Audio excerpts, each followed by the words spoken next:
Hello दोस्तों अगर आप यूपी लेखपाल की तैयारी कर रहे हो तो आपको पता होगा कि एक पोर्शन है ग्राम समाज एवं विकास का। उस टॉपिक से आपके एग्ज़ाम में लगभग 25 क्वेश्चन पूछे जाएंगे। ठीक है, तो चलिए उसकी हम तैयारी करना शुरू करते हैं। और पूरे यूट्यूब पर ग्राम समाज एवं विकास का मुझे कहीं भी कोई भी कंटेंट नहीं मिला। ठीक है, तो चलिए हम शुरू करते हैं इस कंटेंट के लिए।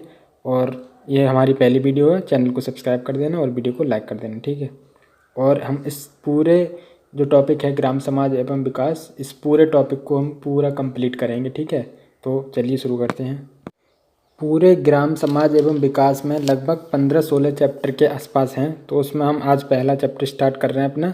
और हमारा पहला अध्याय है ग्राम सभा एवं पंचायती राज। ठीक है, तो देखिए लेखपाल में जो सबसे ज़्यादा ज़रूरत जो लेखपाल की होती है वो पड़ती है गांव में। तो सबसे पहले जो है गांव की ही डेफिनेशन दे रखी है कि गांव क्या है, ग्राम या गांव क्या है। तो नगर की तुलना में एक निश्चित छोटे भौगोलिक क्षेत्र में रहने वाली जनसंख्या के इस निवास को ग्राम कहते हैं। यहाँ की जनसंख्या बहुसंख्यक मात्रा में प्राथमिक कार्यों से जुड़ी होती है। तो ज़्यादातर यहाँ पर क्या होते हैं, प्राथमिक कार्य होते हैं, जैसे कृषि है, पशुपालन है, कीट पालन है, बागवानी है इत्यादि। तो ये होते हैं हमारे प्राथमिक कार्य। ठीक है, तो गांव की सारी जनसंख्या प्राथमिक कार्यों से ही जुड़ी हुई होती है। अगला है ग्राम शब्द का उल्लेख सबसे पहले ऋग्वेद में मिलता है। तो ये सवाल कई बार पूछा गया है कि कहाँ पर मिलता है, तो ये ऋग्वेद में मिलता है। और ऋग्वेद में कितनी बार है, तो ये ऋग्वेद में 13 बार लिखा हुआ है। ठीक है, और विश्व शब्द का उल्लेख 170 तथा जन शब्द का उल्लेख 275 बार मिलता है। तो सबसे ज़्यादा इम्पोर्टेंट आपके लिए यही है कि ग्राम शब्द का उल्लेख कहाँ मिलता है, तो ये ऋग्वेद में मिलता है। ठीक है, अगला है एशिया का सबसे साफ गांव या ग्राम इसका नाम है मेलेनांग, जो कि मेघालय में है। ठीक है, ये इम्पोर्टेंट है। उसके बाद सबसे छोटा जो होता है परिवार होता है। परिवार प्लस परिवार जब मिल जाते हैं तो उसे हम गांव या ग्राम कहते हैं। उसके बाद जब कई सारे गांव मिल जाते हैं तो उसे हम ब्लॉक कहते हैं।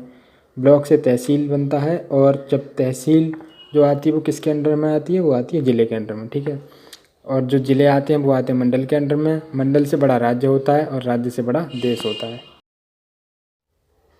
गांव एवं शहर में विषमता। यदि शहर और गांव में समानता लानी है तो योजनाएं, साधन, संसाधन की ज़रूरत है और जल्दी कार्यान्वित करना ज़रूरी है। यहाँ पर डायग्राम के माध्यम से हमें समझाया है कि जो शहर है उसकी क्या क्या विशेषताएं होती हैं। तो देखिए शहर की क्या क्या विशेषताएं होती हैं।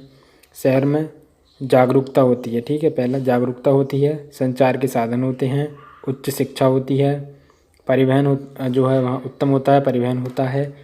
और अगला है रोजगार की संभावनाएं ज़्यादा होती हैं शहरों में, उद्योग धंधे होते हैं। अगर उसके बाद उच्च स्वास्थ्य सुविधाएं भी जो है शहर में ज़्यादा होती हैं। उसके बाद उच्च जीवन शैली होती है शहर की।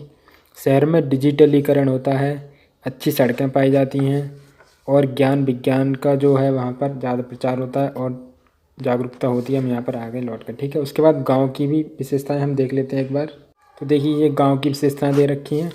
गांव में निम्न शिक्षा पाई जाती है। ठीक है, वहाँ पर उच्च शिक्षा होती है शहर में, जबकि गांव में निम्न शिक्षा होती है। क्योंकि आपने देखा ही होगा कि गांव में ज़्यादातर हाई स्कूल या इंटर तक ही कॉलेज होते हैं, स्कूल होते हैं, वहीं तक बालक ज़्यादा पढ़ते हैं, जो स्टूडेंट होते हैं वो। ठीक है, उसके बाद रीति रिवाज जो है वहाँ पर ज़्यादा पाए जाते हैं गाँव में।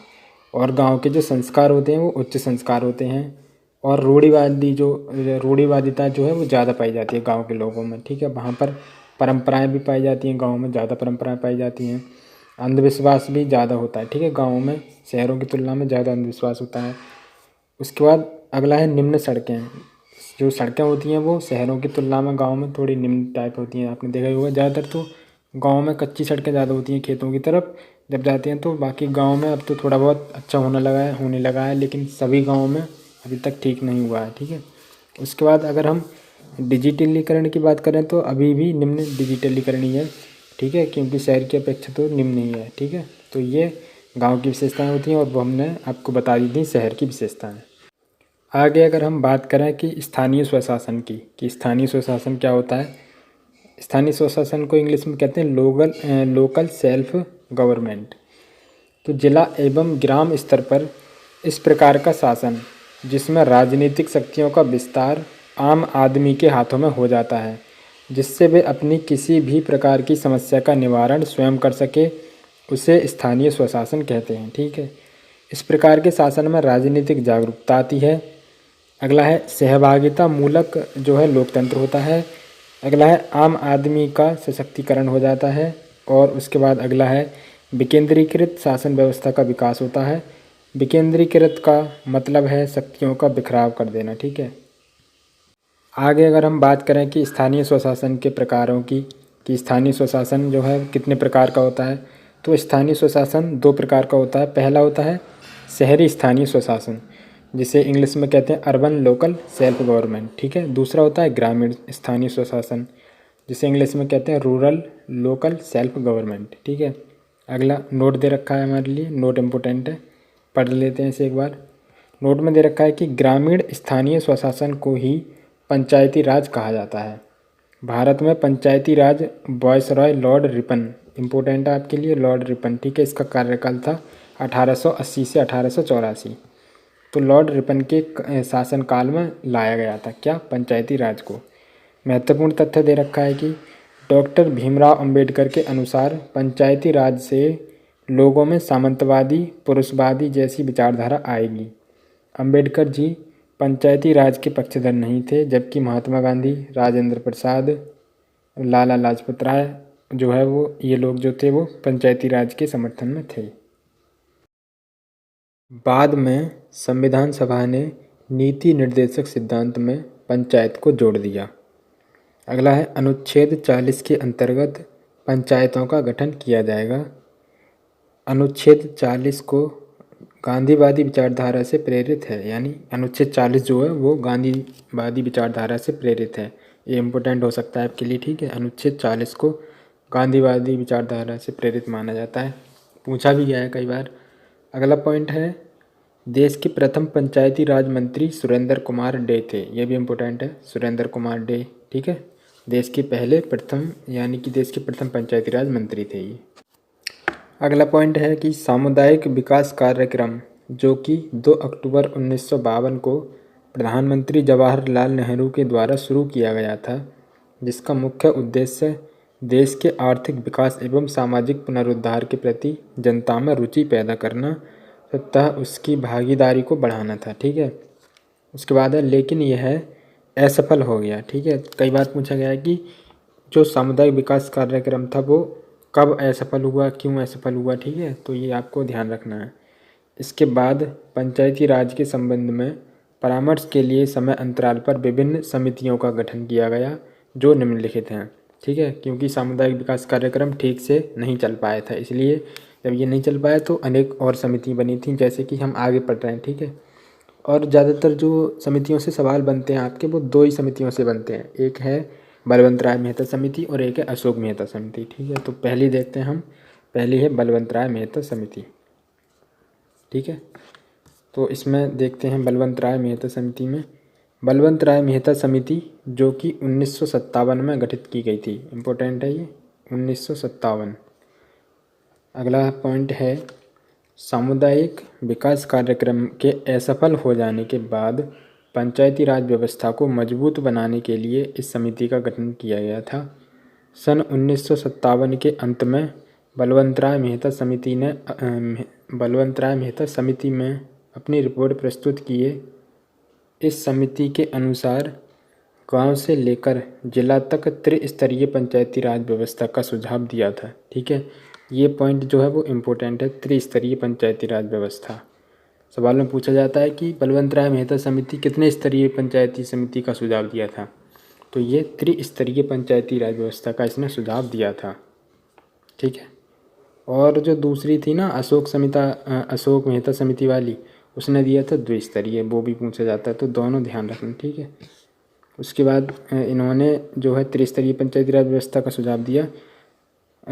इस राय समिति, यानी कि यहाँ पर शॉर्ट में लिख दिया इन्होंने, जबकि पूरा बलवंत राय मेहता समिति है, तो राय समिति ने इसे लोकतांत्रिक विकेंद्रीकरण की संज्ञा दी। इस समिति के अनुसार त्रिस्तरीय पंचायती राज व्यवस्था में सबसे निचले स्तर पर ग्राम, ठीक है, ग्राम पंचायत थी सबसे निचले स्तर पर, उसके बाद प्रखंड स्तर पर थी पंचायत समिति और जिला स्तर पर जिला परिषद के गठन का सुझाव दिया। ठीक है, तो ये हो गई ना त्रिस्तरीय, ग्राम स्तर पर हो गई ग्राम पंचायत, उसके बाद प्रखंड स्तर पर हो गई पंचायत समिति, और तीसरी हो गई जिला स्तर पर जिला परिषद। तो ये हो गई त्रिस्तरीय। गठन के सुझाव देने के साथ साथ यह सिफारिश भी की थी, ठीक है, कि लोकतांत्रिक विकेंद्रीकरण की शुरुआत पंचायत समिति के स्तर पर होनी चाहिए। राष्ट्रीय विकास परिषद ने 12 जनवरी 1958 को बलवंतराय मेहता समिति की प्रजातांत्रिक विकेंद्रीकरण की सिफारिश को स्वीकार करते हुए राज्यों से इसे कार्यान्वित करने के लिए कहा। यानी कि जो बलवंतराय मेहता समिति ने जब अपनी जो रिपोर्ट है वो उसके सामने प्रस्तुत की थी राष्ट्रीय विकास परिषद के, तो इसने इसे मंजूरी दे दी और स्वीकार करते हुए इसमें राज्यों को कार्यान्वित करने के लिए कह दिया था, ठीक है। ये मतलब कि इन्हें अच्छी लग गई थी इनकी रिपोर्ट, तो इन्होंने जो है राज्य में लागू करने के लिए कह दिया था। उसके बाद अगला है, बलवंतराय मेहता समिति को पंचायती राज व्यवस्था का जनक, शिल्पकार या वास्तुकार कहा जाता है। ये बेहद महत्वपूर्ण कथन हो गया आपके लिए कि पंचायती राज व्यवस्था का जनक या शिल्पकार या वास्तुकार किसे कहते हैं, कई बार पूछा भी गया है। तो ये किसे कहते हैं, ये कहते हैं बलवंतराय मेहता को, ठीक है। अगला है, सबसे पहले अगस्त 1958 में आंध्र प्रदेश में प्रायोगिक तौर पर पंचायती राज व्यवस्था का यहाँ पर को होगा व्यवस्था को लागू किया गया, ठीक है। तत्कालीन जो प्रधानमंत्री थे उन्होंने 2 अक्टूबर 1959 को राजस्थान के नागौर जिले में पंचायती राज व्यवस्था की आधिकारिक शुरुआत की और इसी दिन इसे संपूर्ण राजस्थान में लागू कर दिया गया, ठीक है। इसके बाद अगली जो समिति है वो है अशोक मेहता समिति। दोस्तों अगर वीडियो अच्छी लग रही हो तो चैनल को सब्सक्राइब कर देना और वीडियो को लाइक ज़रूर कर देना, ठीक है। और इसके अलावा मैं आपको मैथ, रीजनिंग और यूपी जीके और जो मैथ है वो भी आपको पढ़ा रहा हूँ, ठीक है, इसी चैनल पर, तो आप एक बार जाकर चेक कर लेना। इसके बाद हम अगली जो समितियाँ हैं उसको पार्ट 2 में देखेंगे, ठीक है। और अगर आपको ऑब्जेक्टिव चाहिए इसके, क्योंकि ऑब्जेक्टिव से हमारा जो है ना पूरा टॉपिक क्लियर हो जाता है, तो आप कमेंट करके बता देना, मैं इसके ऑब्जेक्टिव भी बना दूंगा, ठीक है।